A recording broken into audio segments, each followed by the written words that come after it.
Hello everyone and welcome back. So you see, this is the list. This is a list of all the customers that we have added, and you see that here we only have got the name, but here it's also not displaying like BMC mechanic and all that. So we need to edit that. So to edit the company details, you click on it. Let's wait and okay, and then here you click on edit. So let's quickly just copy that. Perfect. And then click on save. Perfect. All right. So here we can view our customers. Okay, so now it's displaying. You can see that. So let's say you want to delete this customer here, or maybe you can just make it inactive. Okay, so you want to make inactive. You no longer deal with a certain customer, you can make them inactive there.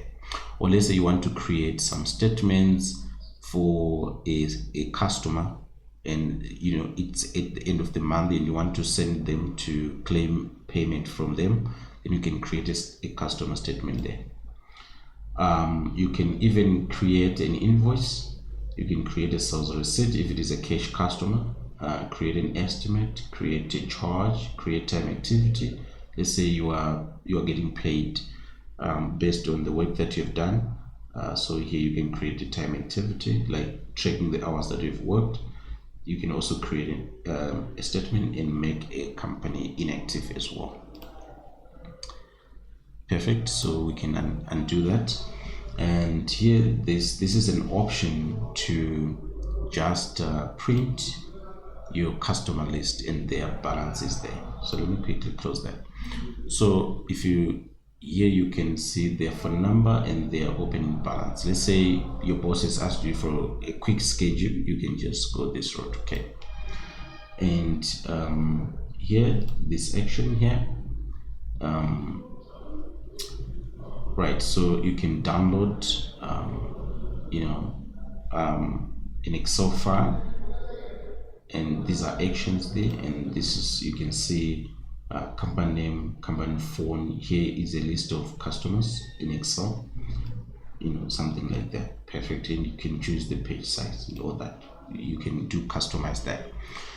And now you're seeing that we have created 0 estimates, right, for our customers, and we have 0 unbilled income, and which means we haven't created any customer invoice yet. And here you have got 0 overdue invoices. This means we've got 0 invoices that are due for payment, and we've got 0 open invoices and credits, which means we haven't we don't have any invoices that are open, or refunds that we need to make.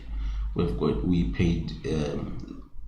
got paid like 0 in money for that, because we haven't yet sold any product. And yeah, so basically that's it. And even if you go under sales, you can see that we don't have anything yet.